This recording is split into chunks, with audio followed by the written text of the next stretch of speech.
Lorsque les événements qui ont frappé la France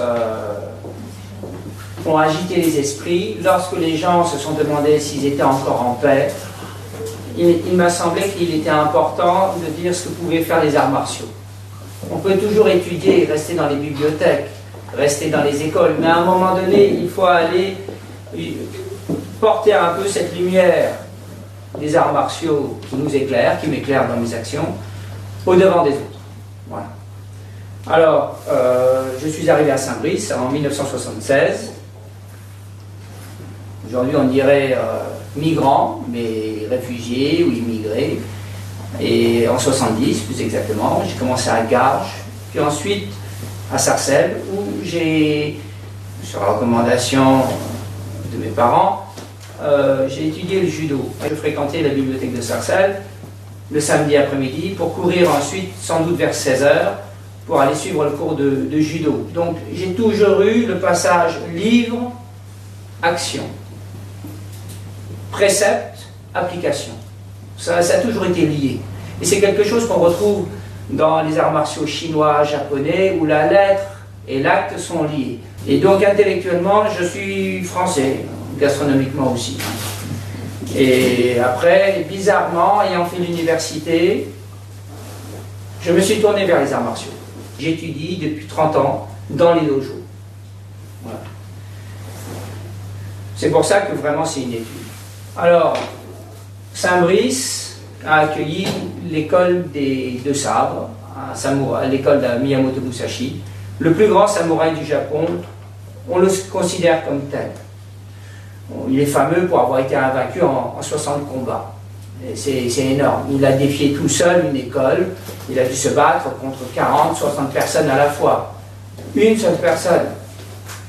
Mais c'est pas ça. C'est ça qui fait sa renommée dans le public, mais il est aussi remarquable pour autre chose, c'est qu'il est une espèce de Léonard de Vinci. Peintre, poète, écrivain, sculpteur, forgeron. Il a conçu des jardins. Et bizarrement, j'ai pu rentrer dans son école. Mais ce qui est étonnant, c'est que ce que j'ai perçu là-bas, c'est pas l'art de tuer. C'est pas ça. C'est un comportement, un savoir-vivre, et surtout mon maître qui était pompier, une attention à la vie. Un pompier, ça va dans le feu, ça ressort, pas pour ramener un meuble, pas pour ramener un tableau ou quelque chose de précieux. Ça ramène quelque chose de plus normal, de plus simple, mais d'encore plus précieux, ça ramène les gens vivants, si possible. Voilà. Et donc c'est ça que j'ai perçu. Quelque chose vraiment de très pacifique. D'ailleurs on dit, apprenez d'abord le cœur, ensuite apprenez le sabre. Ça a plusieurs sens. Mais en tout cas c'est dit clairement dès l'entrée. Le lien entre art martial et la paix intérieure, on le comprend, parce qu'on se dit que quelqu'un qui tient un sabre, s'il est rempli de colère, de tristesse, ou d'autres sentiments qu'il ne mesure pas, qu'il ne contrôle pas, on a envie de lui retirer le sabre. C'est pas possible de laisser quelqu'un qui ne se possède pas posséder un sabre. La personne qui tient un sabre doit pouvoir maîtriser tous ses sentiments excessifs. Ça ne veut pas dire qu'on n'ait pas de sentiments. L'indifférence, c'est affreux aussi. Parce qu'on peut faire plein de choses indifféremment et blesser les gens. Donc ce n'est pas non plus une question d'indifférence. C'est une question de mesure des sentiments. Mais alors pourquoi la paix civile? Eh bien, autrefois en tout cas, c'était un art qui était un secret de métier. Comme aujourd'hui on a des gendarmes, autrefois on avait des militaires de carrière, des samouraïs, des ronins, enfin il y a plusieurs types de termes. C'était des gendarmes, des gens de l'épée. Et ils se formaient du matin au soir, le long de leur vie, pour exercer leur métier. Ils avaient leurs secrets, et leurs secrets étaient gardés dans des écoles. Voilà. En Chine, ils avaient d'autres manières de faire, où c'était souvent des clans ou des familles, et par exemple, ils étaient convoyeurs de personnes ou convoyeurs de richesses. Et donc, ils gardaient le secret pour être plus fort que les brigands ou plus fort qu'un concurrent. Pour revenir au Japon, donc, le rôle social des samouraïs s'est arrêté en 1868 quand le Japon s'est ouvert à l'Occident. Et donc on a dit c'est terminé. Ça a été un moment difficile pour les arts martiaux et les maîtres. Certains sont devenus très pauvres, perdaient leur subsistance, leur raison d'être. Et si les arts martiaux existent aujourd'hui, ils doivent continuer. L'enseignement continue dans les écoles. Et ce qu'on voit, je suis le plus fort que d'autres, c'est pas acceptable. C'est pas acceptable. C'est acceptable pour une personne, mais c'est pas acceptable quand on enseigne à 30 personnes, que 30 personnes veulent se mettre tout d'un coup à être plus fort que tout le monde, ça devient dangereux.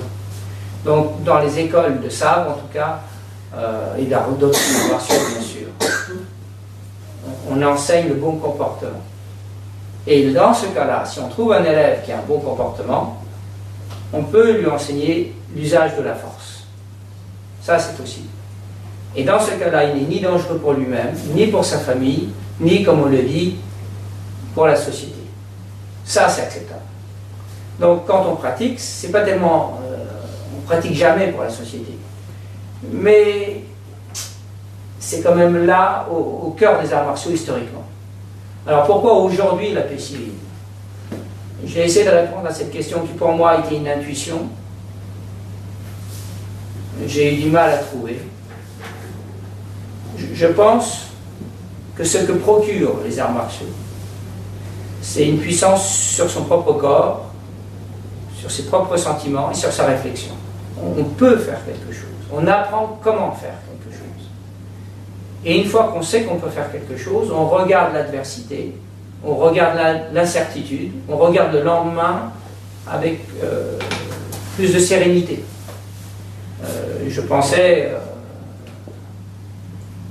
que souvent dans la société, une société bien réglée délègue l'usage de la violence à l'État, la police, les gendarmes, la justice, des choses comme ça. Mais on ne peut pas déléguer quelque chose qu'on n'a pas.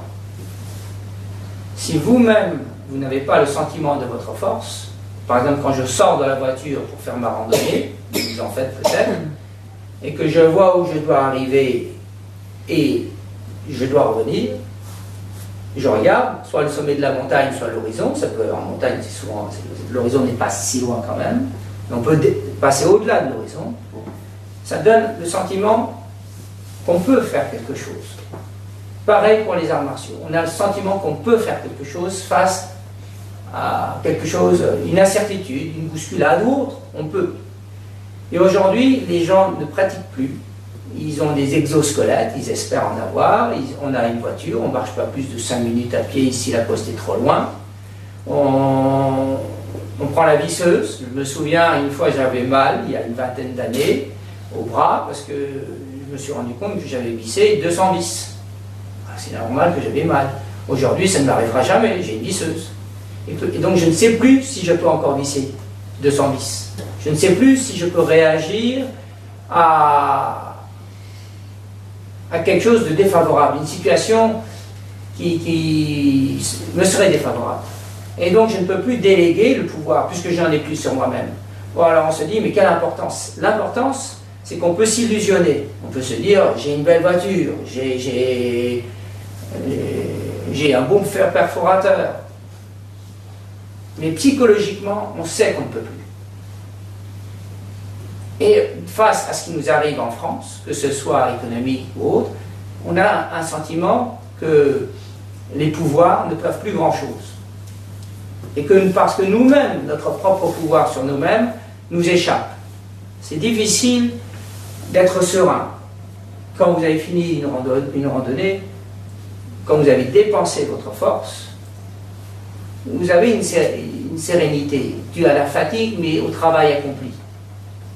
Quand c'est délégué à la machine, quand vous avez conduit toute la journée, vous n'avez pas la même sensation. Voilà. Quand j'utilise les perforateurs, les machines-outils, je n'ai pas la même sensation que lorsque je prends une hache, une bêche, une pelle. C'est pas pareil. Voilà. Donc, je pense que les disciplines du corps, ou même les disciplines artistiques, parce qu'aujourd'hui, quand on regarde un film ou des choses où on a un logiciel genre Photoshop, on délègue la création d'une certaine manière. Donc la capacité même d'imaginer une solution nous échappe. Souvent, quand j'ai un problème, la résolution, ce n'est pas que dans l'analyse, c'est dans l'imagination d'une solution qui n'a pas encore été trouvée. Par exemple, aujourd'hui, pour faire connaître cet art, j'ai imaginé, non pas une conférence, mais un cycle de conférences. Parce que les gens ne se rendent plus compte de ce que peuvent être les arts martiaux et le sabre, j'ai imaginé vous rencontrer. Et donc, l'imagination est très très importante lorsqu'on est dans une situation qui nous semble être une impasse. Voilà.